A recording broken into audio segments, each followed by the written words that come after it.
En esta oportunidad vamos a tratar un capítulo de aquello que llamamos el llamado. El llamado que tenemos como padres a la crianza. ¿Qué será lo que el Señor realmente nos ha llamado a hacer? Este es el primer capítulo del libro y hay algunos temas y algunas cosas que he tenido la oportunidad de desarrollar un poco más y otras que están acorde con lo que este libro muestra, que pues en definitiva está acorde con lo que la palabra de Dios nos enseña también. Entonces el llamado, vamos a hacer un pequeño recorderis de lo que ya habíamos visto y vamos a mirar algunas cosas que vimos la clase anterior. El Evangelio. Estamos definiendo el Evangelio, amados, porque el Evangelio no se quedó en la puerta de nuestra salvación. Es decir, no solamente es la puerta por la cual Dios nos ha salvado, no solamente son esas buenas noticias de salvación, sino que el Evangelio define y afecta absolutamente toda nuestra vida. Y eso involucra a la crianza de los hijos. Entonces, habíamos visto 3 puntos muy importantes. El primer punto de ellos es que Dios es santo, Dios es justo y Dios es bueno. Y habíamos dicho que esos 3 atributos de Dios son un problema para el hombre en el sentido de que si Dios es santo, Dios no puede de ninguna manera, en su propia naturaleza santa y perfecta, admitir aquello que es sucio y manchado por el pecado. Eso es un problema para nosotros porque justamente así es que somos también. Así en nuestro corazón está lleno de pecado y es necesario que sea limpiado.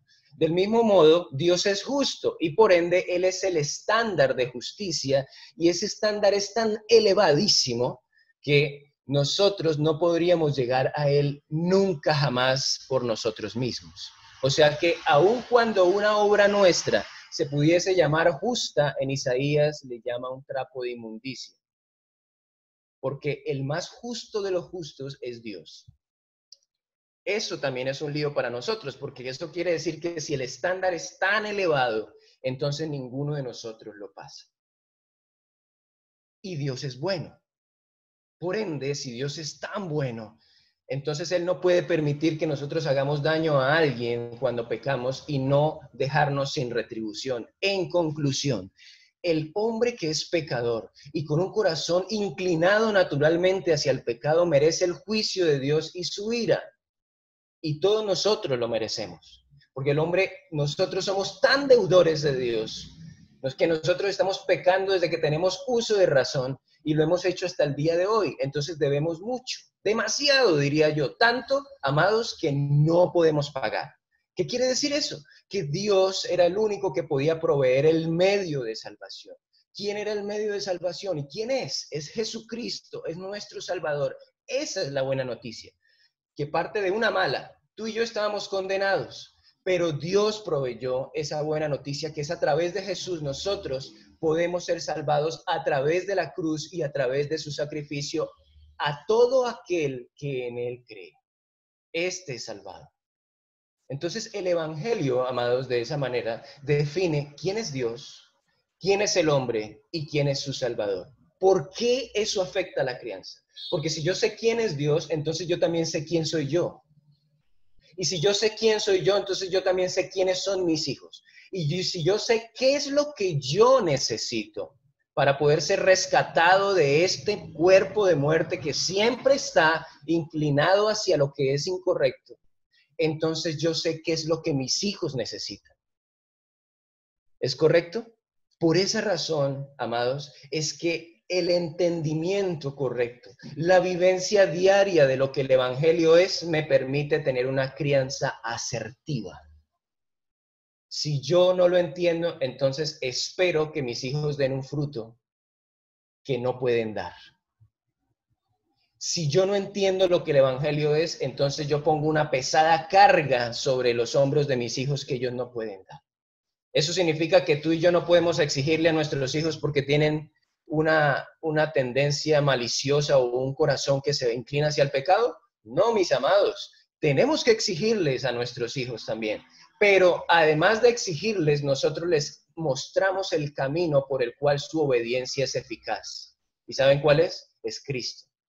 El corazón rebelde de tu hijo solamente va a ser obediente cuando él tenga a Cristo en su corazón. Por eso es que el evangelio, amados, afecta directamente la crianza de los hijos. Asimismo, habíamos dicho que entonces esa misma idea de la crianza afectada por el evangelio forma dos cosas completamente distintas en la crianza.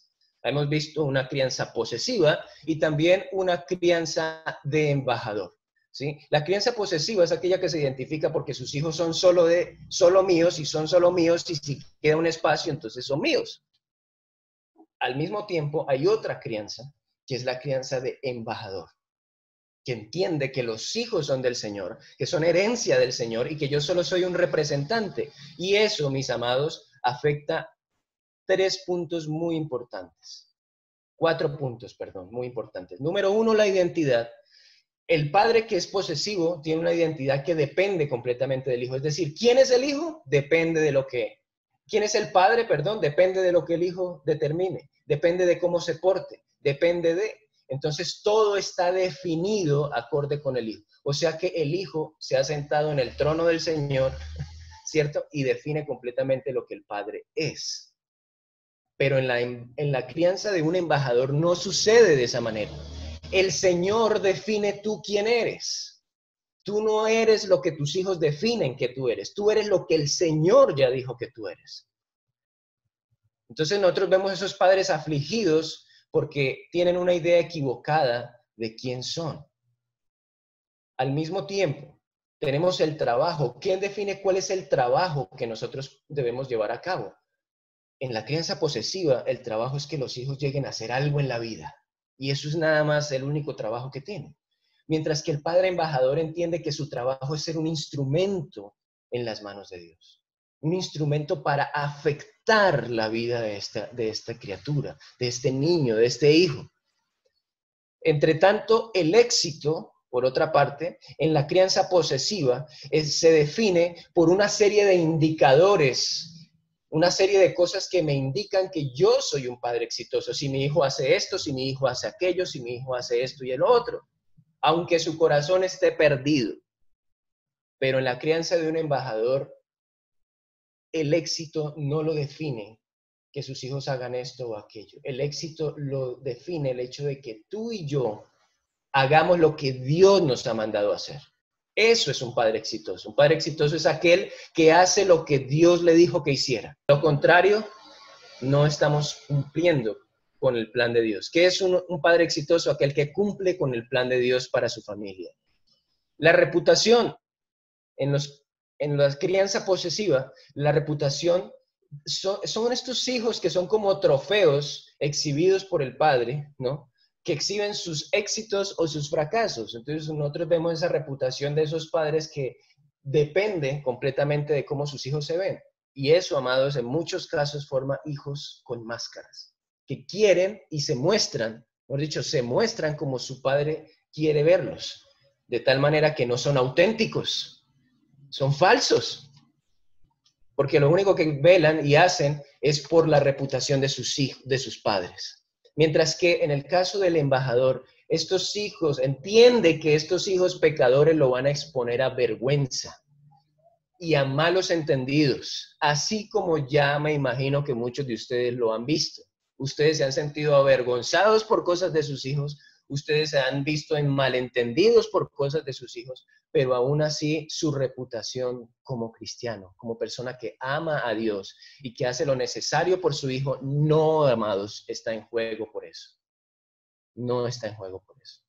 Siempre que nosotros estemos haciendo la voluntad de Dios, la voluntad del Señor para nuestras vidas y nuestros hijos. Entonces, en este contexto,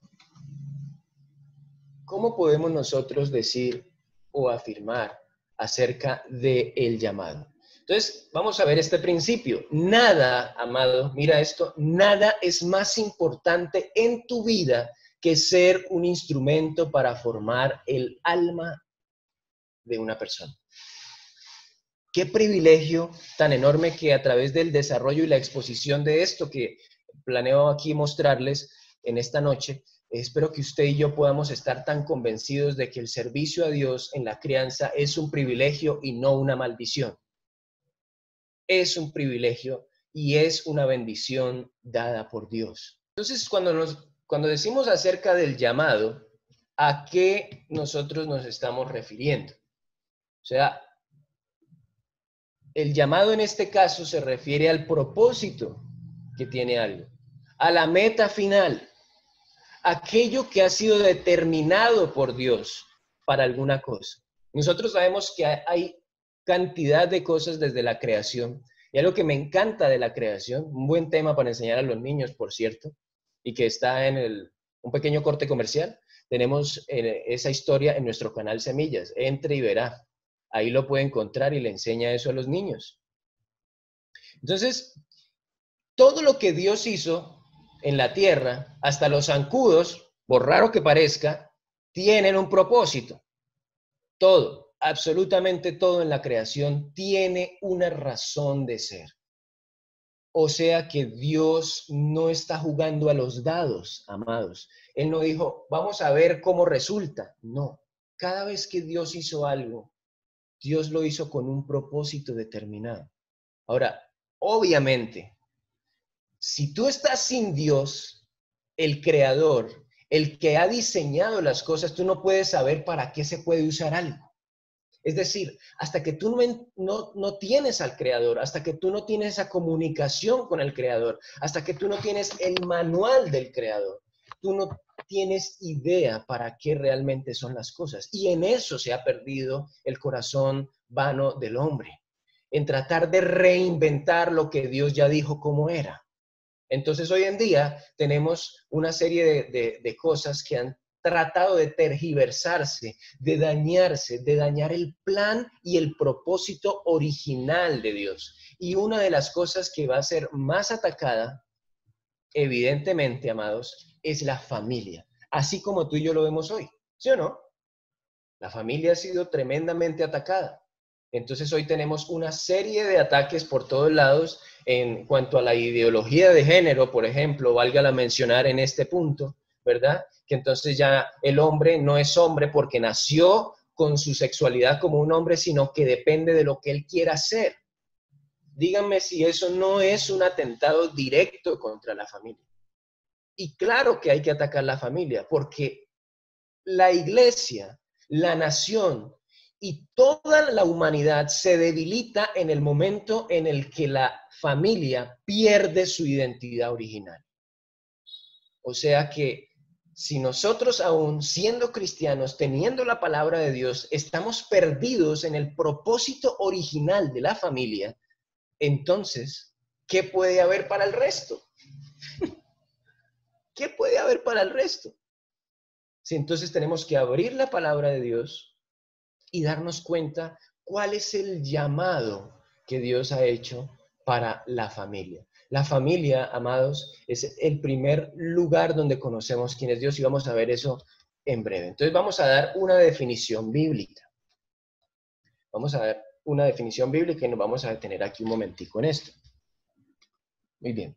Entonces, en esta definición bíblica, vamos a utilizar estas dos citas bíblicas, Deuteronomio 6, del 6 al 9 y Efesios 6, 4. Lo interesante es que estas dos citas bíblicas definen dos cosas importantes. Deuteronomio 6, del 6 al 9, define el qué. Y Efesios 6, 4 define el cómo. ¿Sí? Entonces, Deuteronomio 6, del 6 al 9, Dios estaba hablándole a través de Moisés. Una vez había dado la ley. Y entonces el versículo anterior a ese es: amarás al Señor tu Dios con todo tu corazón, con toda tu mente, con toda tu alma. Y resulta que dice, y estas palabras que yo te mando hoy, le dice a Moisés para que le diga a los padres, estarán sobre tu corazón y las repetirás a tus hijos y hablarás de ellas estando en tu casa y andando por el camino, y al acostarte, y cuando te levantes, y las atarás como una señal en tu mano, y estarán como frontales entre tus ojos, y las escribirás en los postes de tu casa y en tus puertas.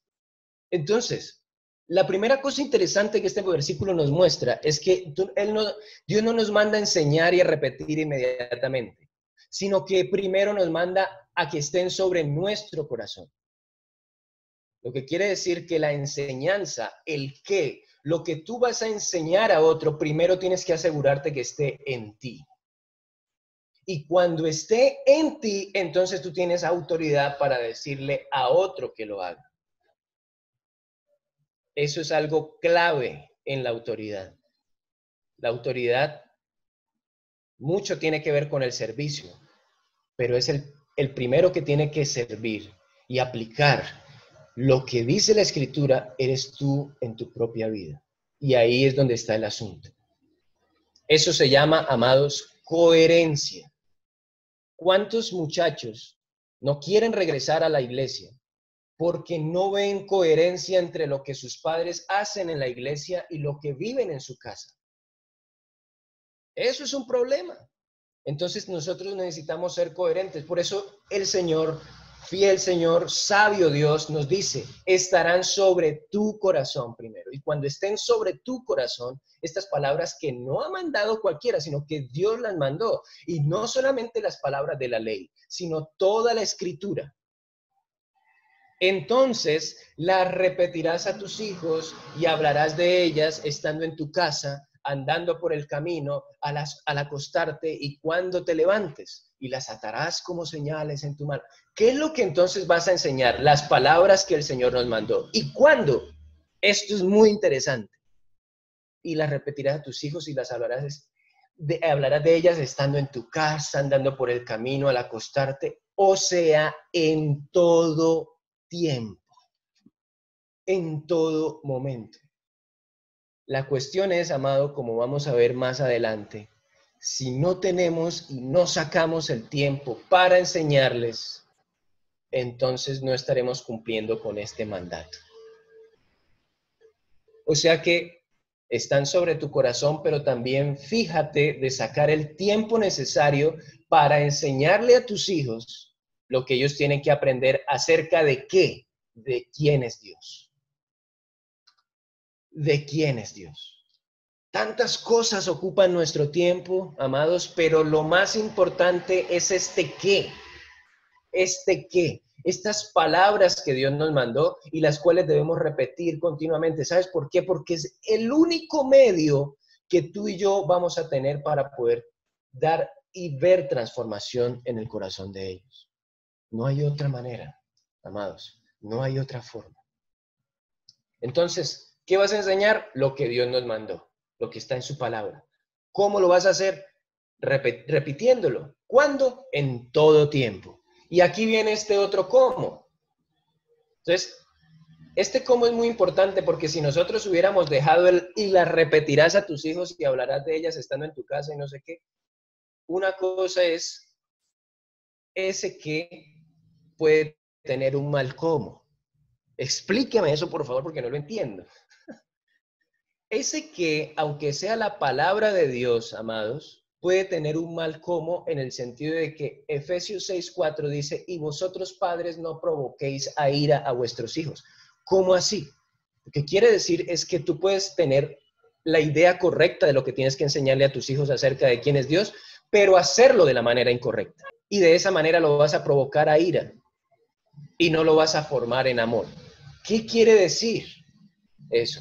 Lo que quiere decir es que cuando tú lo vas a provocar a ira, es por ejemplo, estás en una reunión, en un grupo de la iglesia, personas de la iglesia, y le dices a algunas de esas personas de la iglesia, en medio de todo el mundo, y tu hijo está ahí sentado, y le dices, este muchacho no se porta bien, así como Dios manda, enfrente de todo el mundo. ¿Qué genera eso en tu hijo? ¿Arrepentimiento, fe o vergüenza? Ira. ¿Te das cuenta? O compartes los secretos que se supone que solamente son de él con otras personas y lo pones en vergüenza. De esa manera lo provocas a ira y no le estás realmente enseñando de la manera correcta. Entonces, amados, no solamente se trata del qué, también se trata del cómo. El cómo es clave. ¿Cómo nos enseña Dios? Esa es la pregunta clave. ¿Cómo nos enseña?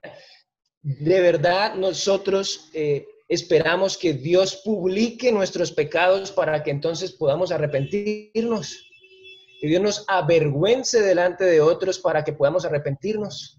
Amados, eso es terrible, pero hay un principio. No hagas a otro lo que no quieres que te hagan a ti. O sea que si a ti no te gusta ser avergonzado, no avergüences a tu hijo. No, es que él debe obedecerme y por eso yo le voy a decir y le voy a decir y le voy a decir y le voy a decir. Pero aquí dice algo importante. Debemos criarlos en disciplina y amonestación del Señor. Estas son otras dos cosas importantísimas, tres cosas. Y es que los debemos criar. Y esa palabra criar significa sustentarlos. Prácticamente sostenerlos. Es lo que la palabra criarlos originalmente significa. Criarlos, susténtalos, provéeles, alimentalos. Prácticamente está diciendo pastoréalos. Eso quiere decir criar. Pastoréalos. Sostenerlos. Amado, además no debemos criarlos de cualquier manera. No debemos apacentarlos o pastorearlos de cualquier manera, sino que dice en disciplina y amonestación del Señor. ¿Qué quiere decir eso? Lo que quiere decir la disciplina es la corrección y la mayoría de nosotros de alguna manera puede tener en mente cuando hablamos de disciplina un castigo físico, por ejemplo. Y créame, no estoy en contra de eso. Yo creo que hay momentos y hay una forma correcta de hacerlo, de cómo corregir a los hijos aún de manera física, sin maltratar. Pero en este caso la disciplina es mucho más que ese tipo de corrección. La disciplina significa formar un discípulo. ¿Sí ves que la palabra disciplina y discípulo se parecen? O sea que cuando está diciendo que los críes en disciplina, significa que tú le enseñas, pero también que tú lo acompañas y lo corriges. Esa palabra es mucho más profunda de lo que normalmente nosotros tenemos en nuestro corazón cuando la escuchamos. La disciplina significa hacer un discípulo. Lo que Cristo nos mandó, amados. Por tanto, id y hacer discípulos a todas las naciones de la tierra. Y eso era justamente lo que Jesús hizo con ellos. Lo que Jesús hizo con los discípulos. Él los sustentó, Él los crió, los apacentó, les enseñó y estuvo con ellos.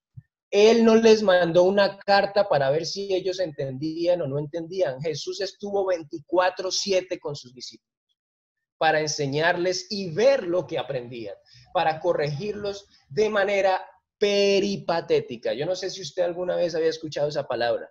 La palabra peripatética significa el que aprende caminando. Es decir, si tú y yo no vamos caminando a la par, tú no sabes ni quién soy ni qué es lo que hago. O sea que tú caminas con tus hijos para poder corregirlos y para poder enseñarles. Y por eso esta otra parte dice amonestación. Es la instrucción. Instruyes a tus hijos. Les enseñas a tus hijos. No hay una disciplina y una amonestación cualquiera. Es una disciplina y una amonestación del Señor.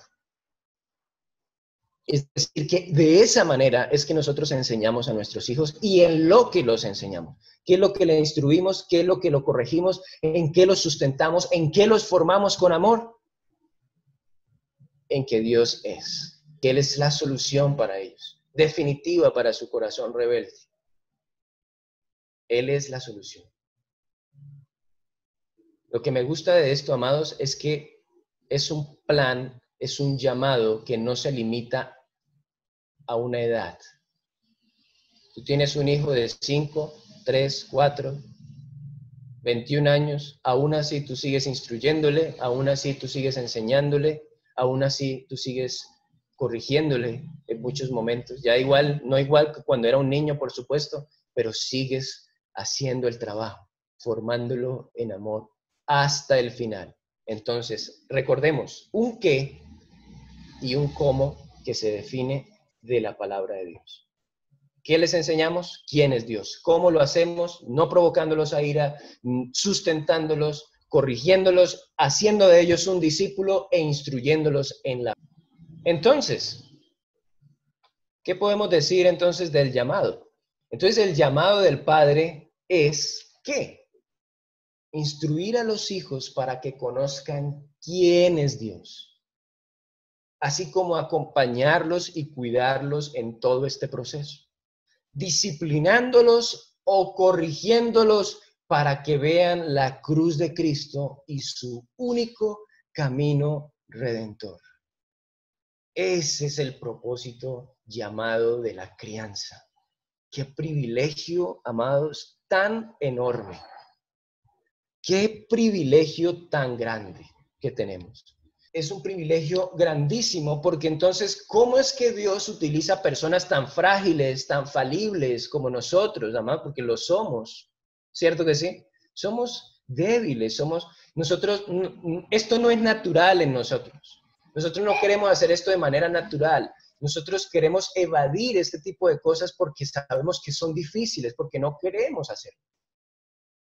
Aunque sabemos qué es lo que tenemos que hacer. Eso es lo que tenemos que hacer, pero honestamente, a veces hablarle de Dios, y tú te sientes como una grabadora, como un disco rayado, hablándoles, y parece que no sucede. Pero en cuanto depende de ti, hablan del Señor en tiempo y fuera de tiempo.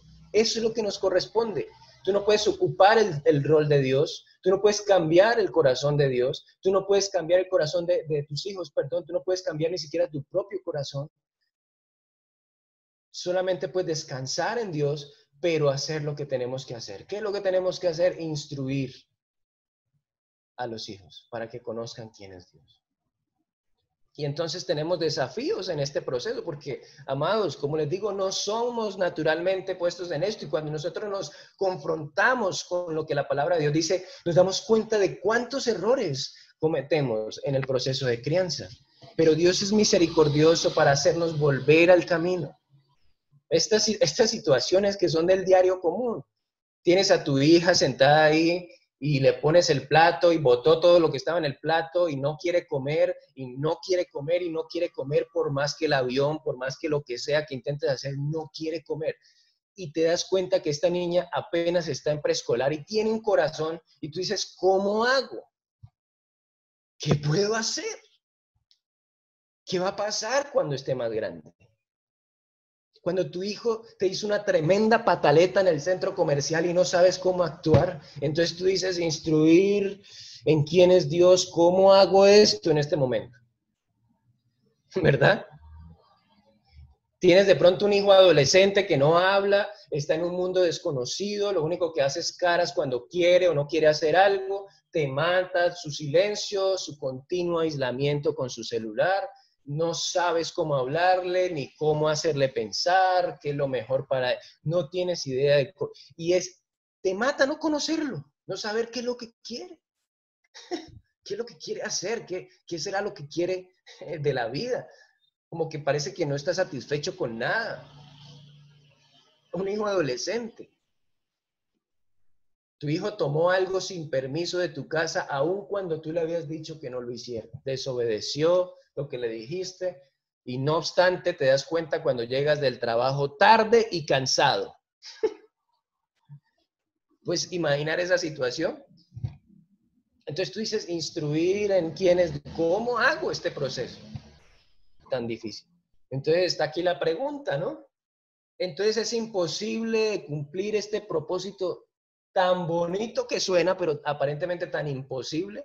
Y la respuesta es sí. Es imposible de cumplir en tus propias fuerzas. Para cumplir el propósito de Dios, necesitamos a Dios. Es imposible cumplirlo sin Él. Entonces, ¿qué es lo que lo complica, amados? ¿Qué complica este propósito? Este llamado tan sublime, tan maravilloso.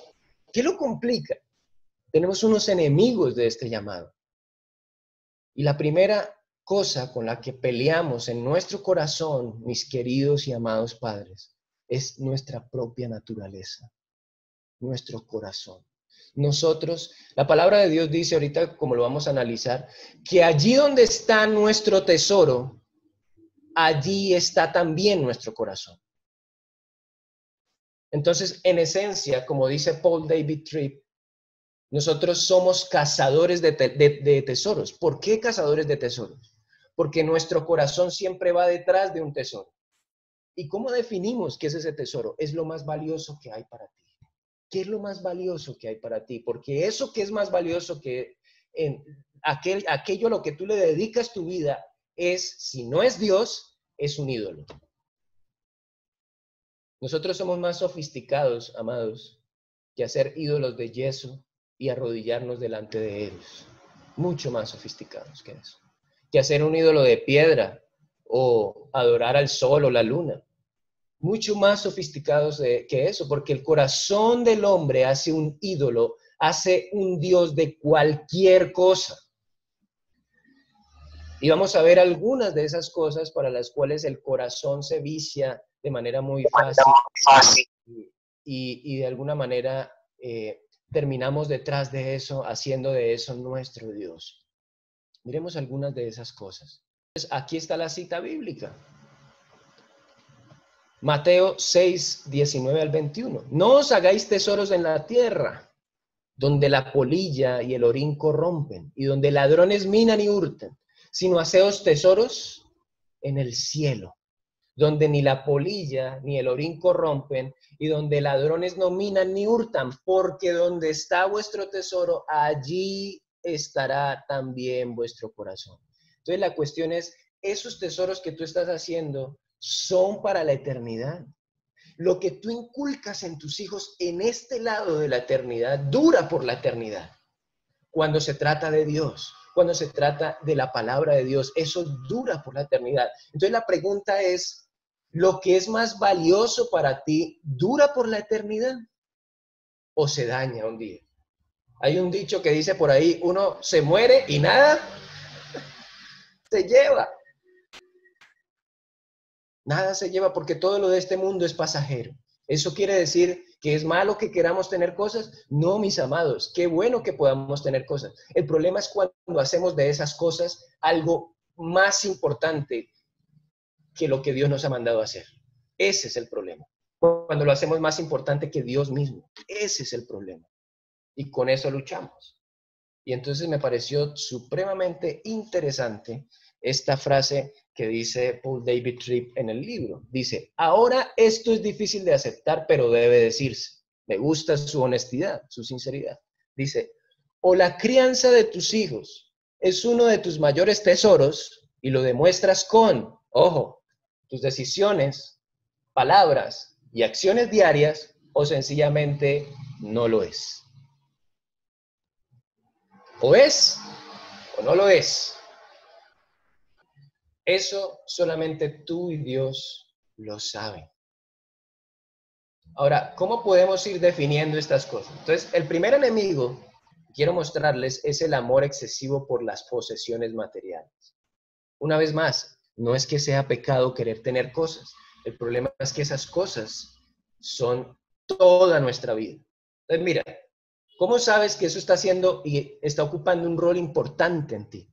Es porque este tesoro en la tierra, que se corrompe, que se daña con el tiempo, está absorbiéndote el tiempo que podrías dedicarle a tu hijo. Está absorbiéndote ese cuidado, esa instrucción que podrías darle a tus hijos. Y un ejemplo muy claro, mis amados, es el celular. Hoy en día tenemos niños que son víctimas del celular. Porque el padre está metido tanto tiempo en su último celular, su última adquisición, que deja de pasar tiempo con su hijo por esa razón. Tenemos a aquellos padres que prefieren tal vez lavar su carro y cuidarlo y son su joya más preciada, o su moto, o lo que sea que tenga, más que de pronto pasar tiempo con su hijo. O ver televisión, ¿no? Porque algunos padres de pronto tienen esa tendencia más. El sillón de la mamá, lo último que acabaron de comprar, y todo eso de alguna manera puede ocupar un rol más importante. Entonces, ¿por qué no dejas venir a los hijos, a los amigos de tus hijos aquí? No, es que me dañan las cosas. Entonces puede ser que eso sea lo que limita el hecho de poder compartir con tu hijo poder estar con Él, el poder tener esos buenos tiempos con Él. Las posesiones, nuevamente, amados, no es que sean malas, es que de alguna manera pueden robarnos esas buenas oportunidades que tengamos con nuestros hijos. ¿Y qué tal esta? El éxito. Entonces, tenemos aquí una situación y es que hoy en día hay cantidad de niños que son entregados a guarderías, colegios, internados, los abuelos, tíos, familiares, conocidos, para que ellos los tengan mientras sus padres trabajan. Obviamente, sabemos que hay madres solteras. Sabemos, amados, que hay muchos que en muchos casos tienen que salir a trabajar para poder hacer ciertas cosas, para poder sostener y mantener a su familia. Eso lo sabemos. Y aquí no estamos juzgándolos por eso. Pero, ¿cómo nos han cambiado el chip en nuestra cabeza? Miren esas dos imágenes que están en la diapositiva. Entonces, si vemos a esa mamá mientras cocina, atiende a sus hijos, hace aquello, hace lo otro, despeinada con su delantal, y uno dice, ¿eso puede ser una mujer exitosa? ¿Cómo? ¿Perdón? ¿Se dedicó a eso? ¿Perdió su carrera? ¿Perdió la oportunidad de estar en una multinacional? ¿De tener este empleo, de estar aquello, pero ella escogió estar con sus hijos? No, qué horror. ¡Qué terror! Ahora miremos la otra imagen, la mujer del éxito, con su portafolio, con su buen traje, ¿cierto? Su buen vestido y con un carro nuevo y decimos, wow, esto es una mujer exitosa. Si te das cuenta, nos cambiaron el chip. Porque está bien, todos tenemos las mismas, deberíamos tener siempre las mismas oportunidades en el sentido de que podemos acceder a los trabajos, ¿verdad que sí? Eso no se trata de hombre o mujer. No, no se trata de eso, amado. Pero en este caso se trata de que nosotros hemos abandonado, hemos dejado en muchos casos el hogar. Porque creemos que eso es más exitoso que cuidar de él. Y les voy a presentar dos ejemplos rápidamente. Uno, una amiga muy querida, tenía una carrera exitosa en Bogotá, en una compañía que le había dado un cargo muy eminente. Y tenía un sueldo que ni para qué les describo. Muchos ceros, de pronto. ¿Sí? Pero ella se casó y decidió dejar su trabajo, a sabiendas de que muy probablemente iban a necesitar ese dinero para dedicarse a sus dos hijas y enseñarles estos principios. Tomar las riendas de la instrucción de sus hijas y no dejárselo a más nadie. Entendiendo que si hacemos eso, y padre y madre estamos comprometidos con esto, Dios da, Dios provee, Dios respalda. Porque esa es la voluntad de Dios. Eso es éxito. Otro ejemplo. Yo tuve en mis tiempos de universidad una directora de tesis muy prestigiosa a nivel nacional y mundial, porque es una científica de mucho renombre. Y un día mientras salía, yo estudié química en la universidad, y mientras salía del laboratorio con mi amigo, con el cual hice la tesis de grado, resulta que este amigo es ateo gracias a Dios, como le decía yo, y resulta que él, amados, bajando por la universidad, me dice, he llegado a una conclusión. Ahí me sorprendió que me dijera eso después de que habíamos salido del laboratorio, porque pensé que tenía que ver con el trabajo, pero yo dije, bueno, ¿qué conclusión sacó? Me dice, la profesora tiene mucho éxito a nivel profesional, pero un fracaso rotundo a nivel familiar. Porque dejó a sus hijas no querían saber nada de ella, y ella producía tantos artículos científicos como eran posibles producir, pero sus hijas no querían saber absolutamente nada más de ella que no tuviera que ver con dinero. Amados, esa conclusión la sacó este hombre sin creer. ¿Qué conclusiones podemos sacar nosotros? Obviamente, el hecho de que tú inviertas en tus hijos y hagas todo lo necesario no significa que ellos van a seguir por el camino. Puede ser que no. puede ser que ellos se desvíen, pero haremos todo lo necesario para que ellos permanezcan, estén en el camino, conozcan a Dios y se arrepientan. Y eso, amados, es éxito. Fracaso es no tener y no sacar esos espacios para poder instruir, para poder cumplir con el llamado. Amor. Y este caso es bien interesante. Amor excesivo al ministerio. Tal vez controversial, les digo, pero interesante. Y es cuando están estos padres que no ponemos de pronto, no ponen en orden esas prioridades que deberíamos tener. Entonces, el servicio en la iglesia, el servicio a Dios en la iglesia, aparentemente ocupa un papel y un lugar más importante que el llamado que Dios le hizo a su casa. Entonces, está mirando, allá haciendo, mientras sus hijos necesitan de sus padres en casa. ¿Y sabes qué?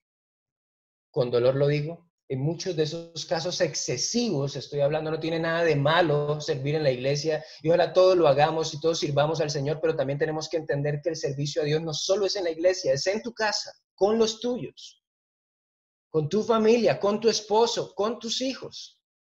Ahí demuestras el reino de Dios, ahí compartes el reino de Dios, ahí predicas el reino de Dios. Amado, y es tan terrible pensar que cuando ese hijo crezca,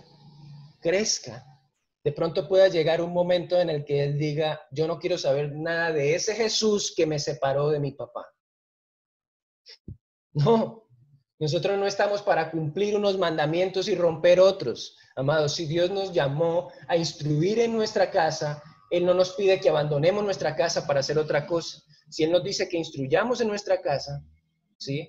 Entonces hagámoslo con fidelidad, porque nadie puede ocuparse de las cosas de Dios fielmente si no se ocupa de su familia, del gobierno de su familia.